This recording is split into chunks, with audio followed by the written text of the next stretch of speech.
There's a lot of YouTube videos out there on the easiest lines to grind in the game, and the majority of times you watch these videos, they are only going to showcase heavy tanks. Now, I personally fall victim to this as well. A lot of my easiest line to grind videos are IS-7, Type 71, IS-4, because they're really solid vehicles, they've got great guns, good armor.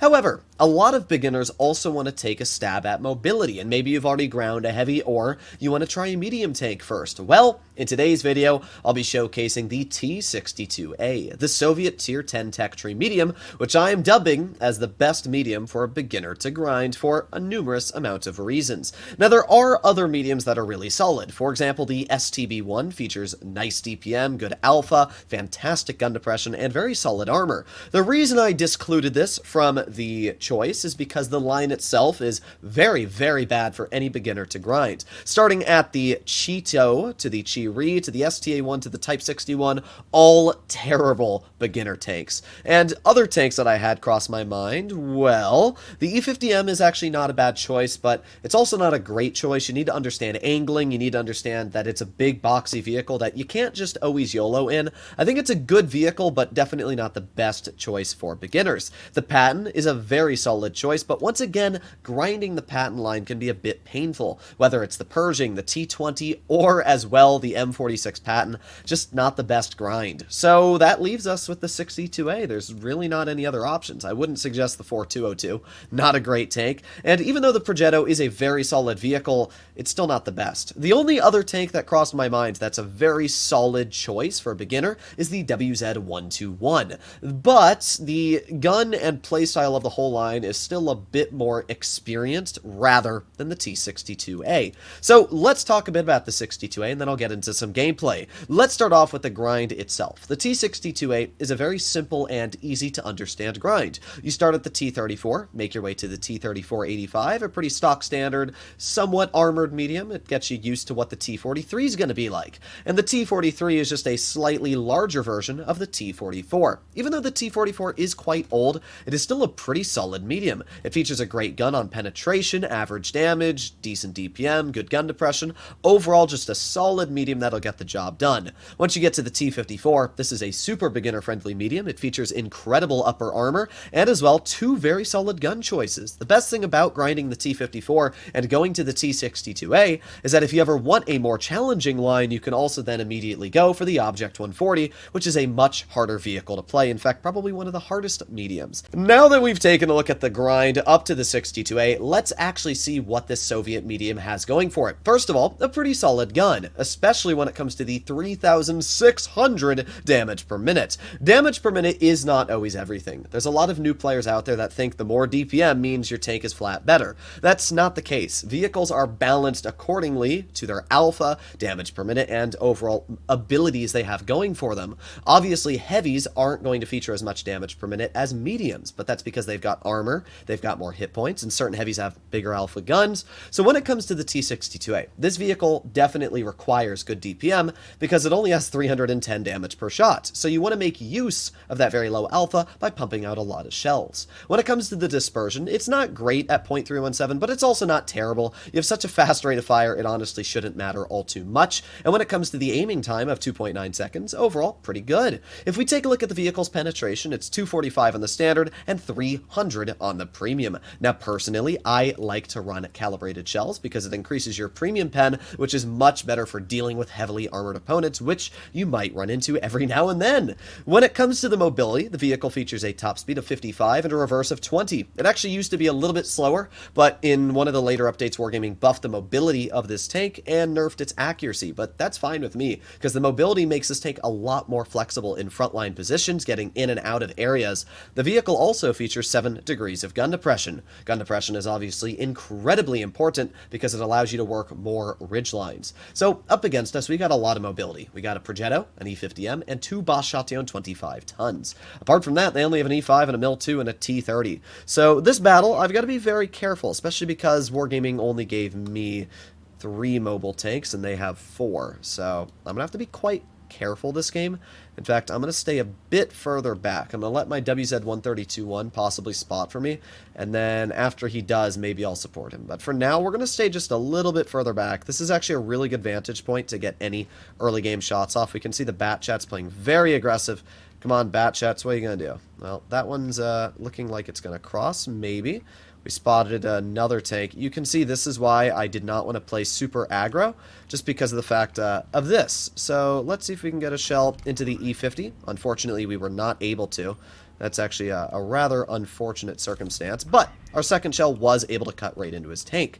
You can see this is a pretty good spot just to hold the enemy off. We're going to chill here, and I can't really do much. This is a really good spot, actually, to do this. So we can see the E5's off to the side. We got the E50. There you go. Another nice shell into his tank, just like that. We've taken 600 hit points off his vehicle, and we're still chilling here. Right now, you'll notice, even though I haven't really put myself in a super aggressive position, we're still able to hold a decent chunk of the enemy lineup off because of this positioning. We've dealt 1,000 damage now, and we're still holding pretty strong. We got the E5 in the back. Unfortunately, that E5 was able to cut through our armor, but not too bad so far. Let's just chill here. Maybe that E5 will poke again. He did. Now we're going to back up, make sure that E5 cannot penetrate us, and just like that, we're already up to 1,500 damage. Alright, let's chill back here for now. I'm going to make sure that the E5 kind of forgets about me. There you go. We should be unspotted at this point. And a nice bonk. Beautiful. Just like that, we've damaged the E5's gun. Or not the gun, his ammo rack. And because of that, pretty easy damage.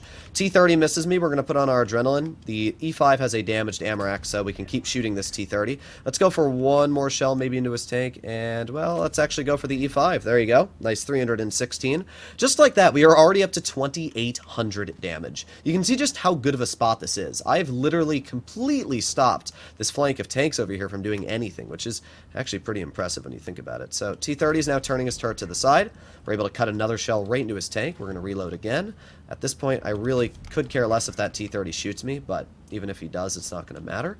I'm going to let my VK deal with that player, and we're going to try and get some shells into the T110E5. We got one nice shot right into his turret ring. This guy still has a damaged ammo rack, which is rather unfortunate for him. We got one nice pen into his tank there. He gets shot by the VK, and just like that, this was a pretty fantastic battle to showcase the T62A's attributes. Now, do not camp in a medium. What I did in this battle was not camping, because I took a look at what was going on in the game. I noticed they have a lot of mobility. I want to stop that mobility from being able to push on my team's flank and getting into my spawn. So because of that, I sat in a position that allowed me to farm their team from a safe distance, but also allowed me to not necessarily hurt my team. So that's how I would rate that game. We did a pretty solid job though, 3,700 damage, and came out with a very nice victory. You can see a perfect example of where the T62A's gun, and I can't really say much else worked. It was just the gun in that situation. We didn't need to use the armor. We were more just stopping the enemy E5, Bat Chat, T30 from pushing on our team.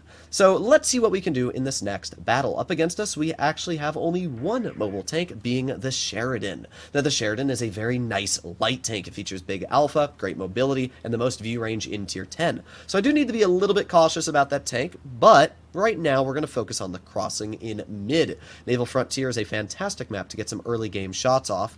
So let's see if we can do that. We can see the 57 heavy crossing, and that was an interesting shot. 57 put on his shell reload boost. Unfortunately, we're not able to get a shell in, but we were able to snap a very, very late shot into that T110E4. Okay, not too bad. The 4005 is going to shoot at my teammate, and the IS-4 is going to cross. Alright, well, my 57 heavy has managed to literally kill himself already, which is rather impressive, but not much I can do about that. We can see the Sheridan all the way in the back, who is dealing with the Foch right now. Sheridan was able to get two nice shots in. We're going to aim it on the Object 268. We're going to go for a tracking shot. Unfortunately, it was not able to hit his track wheel, but looks like my teammate was able to. So not a bad result as of right now. The 4005 is going to roll off behind the Sheridan, but the 4005 is also not in the best situation due to the fact that the enemy has a 4005 shooting at him. Let's go for one shell into that player there. Let's cut across here. 4005 bounces me. Nice. Let's load in an HE shell. Nice 420 shot. And surprisingly, that 4005 actually had another shell as well. Perfect example of where autoloaders are super, super devastating. You have to be careful about them. Let's aim in another HE into that 4005. Nice 317 roll. At this point, we got the 268 off to the side, who we're going to get a nice tracking shell into. Even though it didn't damage him, that's fine, because we just want to get behind this player. Now that we're behind him, we can deal with him. So we can get one very easy shot into the 268, just like so.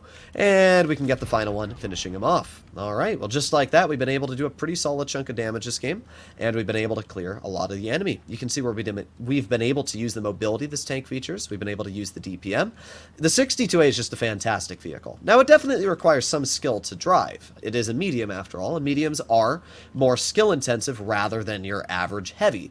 But, as you've been able to witness in this gameplay, it's been doing pretty solid. So, let's see, we got the E6 off to the side. There you go, one very easy shell into that T95 E6, and we're going to back on up. Now, the E6 actually features a really solid amount of damage per minute, so I don't know if I want to put myself in a position to fight that E6. We're going to head into our spawn, and let's see if we can get some damage in. Alright, now I have a feeling the E6 is going to be around this corner, and there you go. Ah, well, we're probably going to lose this brawl just because of that bounce right there. Very, very plausible. But let's get one pen into the E6, and you can see that the E6 does feature really, really good DPM. The E6 also actually has really good mobility overall, but, oh, he bounced me once. That was a, wow, okay, well, looks like we're getting bad luck as well here. Not much I can do about that. We got one nice shell into the E6. He high rolls us for 434. But even though we are probably going to die at this point, it shouldn't matter all too much. I'm just going to make sure that he has a tricky time penning me. The rear of that tank actually has very little gun depression. So if we stay on the rear of his vehicle like this, we actually have a much higher chance of beating him.